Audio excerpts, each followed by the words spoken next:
Hello everyone welcome back to our channel. Last month కొంచెం busy ఉండే internship వల్ల, so videos అనేవి కొంచెం లేట్ అయినాయి. Now I'm done with my internship.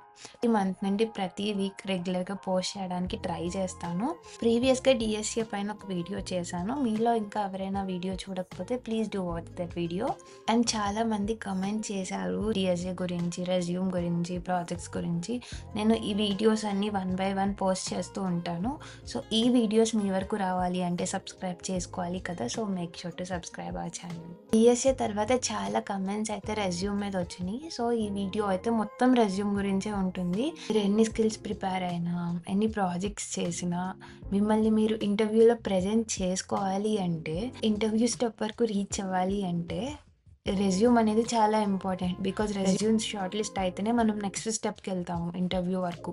Me resume అనేది మిమ్మల్ని రిఫ్లెక్ట్ చేస్తుంది కాబట్టి ఈ రెజ్యూమ్ అనేది చాలా స్ట్రక్చర్డ్గా, నీట్గా ఉండాలి. జనరల్గా అందరికీ తెలిసినట్టే హైరింగ్స్ అనేది 2 టైప్స్గా జరుగుతుంది: on campus and off campus. On campus అంటే కంపెనీస్, కాలేజెస్ త్రూ హైర్ చేసుకుంటాయి, అంటే కాలేజ్ మనల్ని రిఫర్ చేస్తున్నట్టు అక్కడ.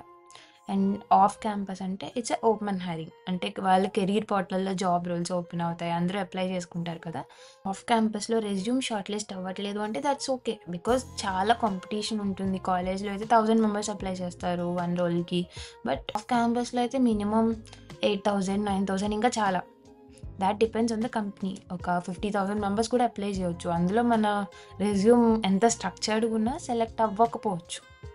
సో మీలో ఎవరైనా ఆన్ క్యాంపస్లో కూడా అప్లై చేస్తూ బట్ స్టిల్ ఇంకా మీ రెజ్యూమ్ షార్ట్ లిస్ట్ అవ్వట్లేదు అంటే something is lacking in your resume. నా రెజ్యూమ్ మైక్రోసాఫ్ట్, గూగుల్ ఇలా ఆన్ క్యాంపస్లో మోస్ట్ ఆఫ్ ద కంపెనీస్కి అయితే షార్ట్ లిస్ట్ అయింది. సో నా రెజ్యూమ్ షేర్ చేయడం వల్ల మీకు ఒక రిఫరెన్స్ లాగా యూజ్ అవ్వచ్చు అనిపించింది.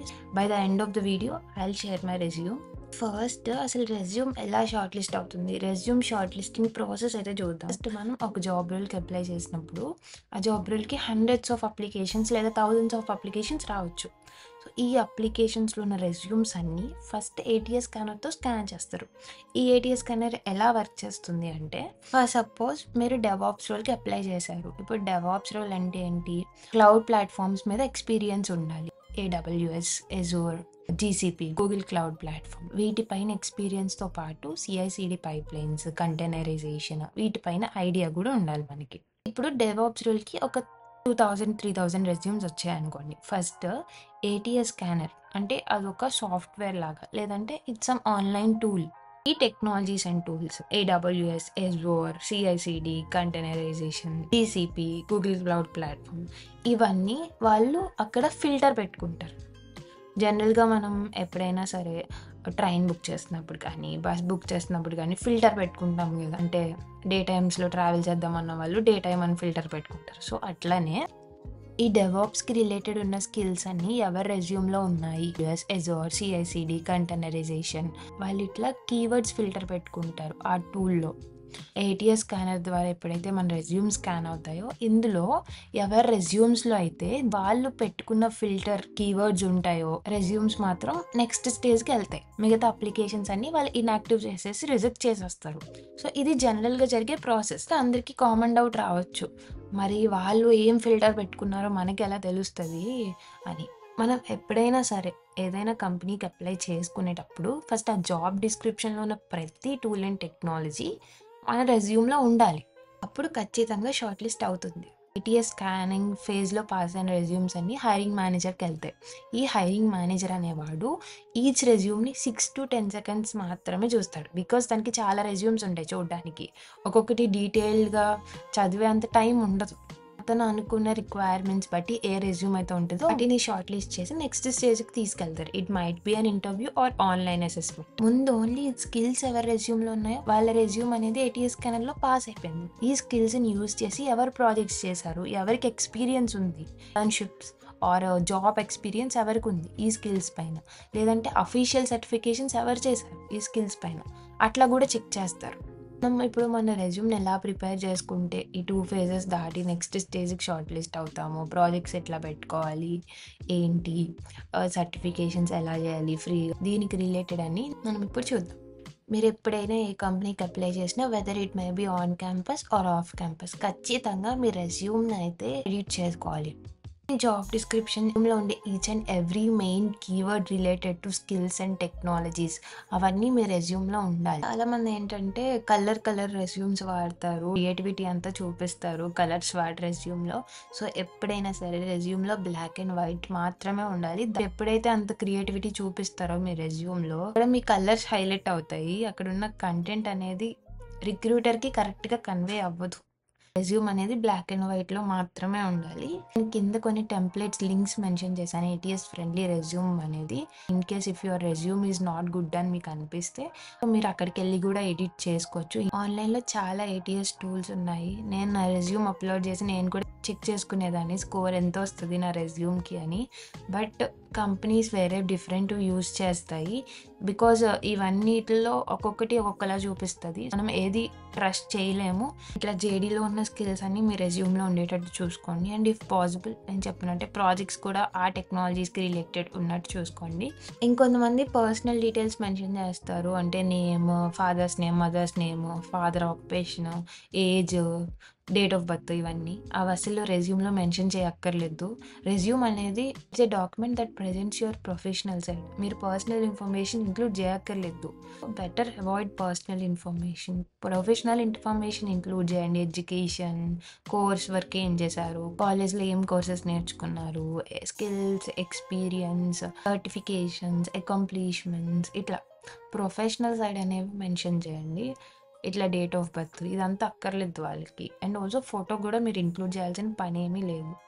జనరల్గా అందరూ కామన్గా చేసే మిస్టేక్స్ ఏంటంటే కామన్ ప్రాజెక్ట్స్ అందరికీ ఉంటాయి. For suppose library management system అనుకోండి.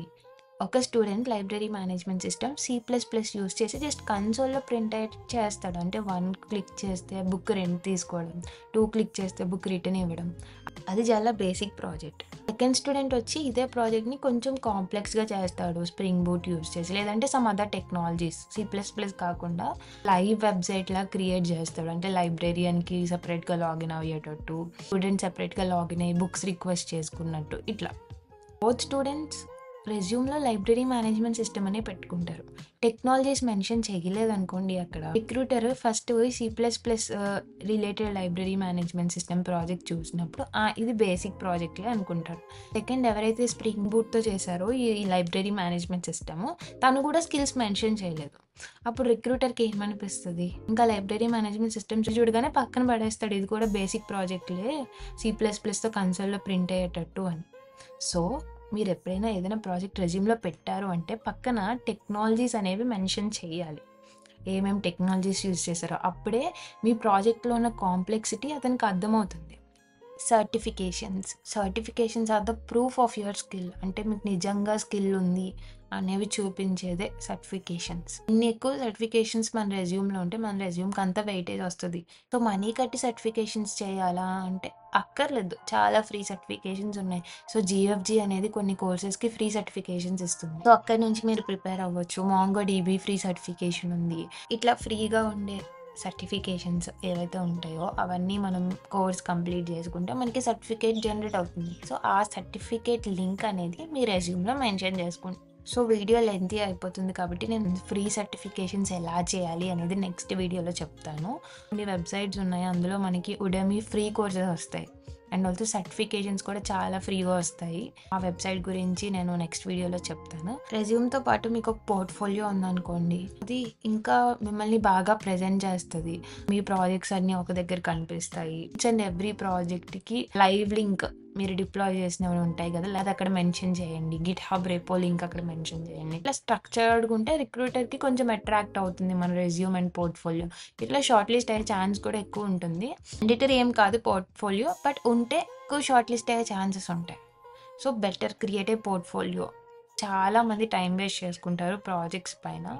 బట్ నా ఒపీనియన్ ఏంటంటే ఇంటర్వ్యూస్లో ఎక్కువ అడిగేది DSA మాత్రమే. మీరు టైం మేనేజ్ చేసుకొని DSA ప్రాజెక్ట్స్ చేస్తే ఓకే. సరే ఏదైనా కొత్త టెక్నాలజీ నేర్చుకున్నప్పుడు ప్రాక్టీస్తో నేర్చుకోవాలి అంటారు. అంటే చిన్న చిన్న ప్రాజెక్ట్స్తో స్టార్ట్ చేయాలి. బట్ అది చాలా ఎక్కువ టైం తీసేసుకుంటుంది ప్రాజెక్ట్కి.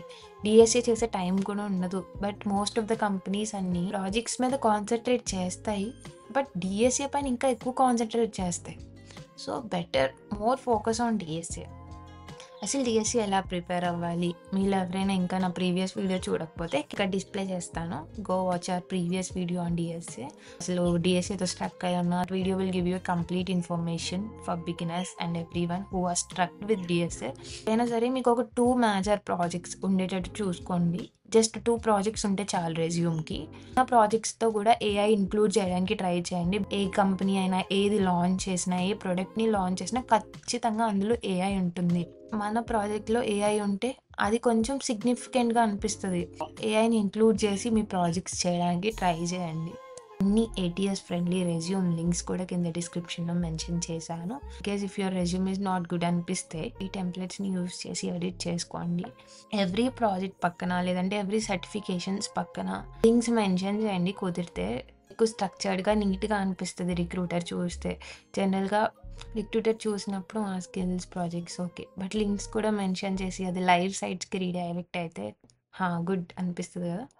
సో ఎప్పుడైనా ప్రాజెక్ట్స్ పక్కన కానీ టెక్నాలజీస్ మెన్షన్ చేస్తాం కదా, డిప్లాయ్ చేసిన లింక్, ఏ ప్రాజెక్ట్ చేసినా దాన్ని డిప్లాయ్ చేయండి. అప్పుడే దానికి వాల్యూ ఉంటుంది మీరు చేసిన వర్క్కి. మీరు ఓన్లీ కోడ్ చూపించేసి నేను చేశాను అంటే, కోడ్ చూసి రివ్యూ చేసేంత టైం ఎవరికి ఉంటుంది రిక్రూటర్స్కి. సో డిప్లాయ్ చేసి ఆ లింక్ కూడా ప్రాజెక్ట్స్ దగ్గర మెన్షన్ చేయండి. సేమ్ సర్టిఫికేషన్స్ కూడా లింక్స్ ఉంటాయి కదా, అవి కూడా మెన్షన్ చేయండి. Hope you love this video. And ఇంకా మీకు ఎలాంటి సజెషన్స్ ఉన్నా text me directly through Instagram or else you can comment down. That's it for this video. We'll meet in the next video. Thank you.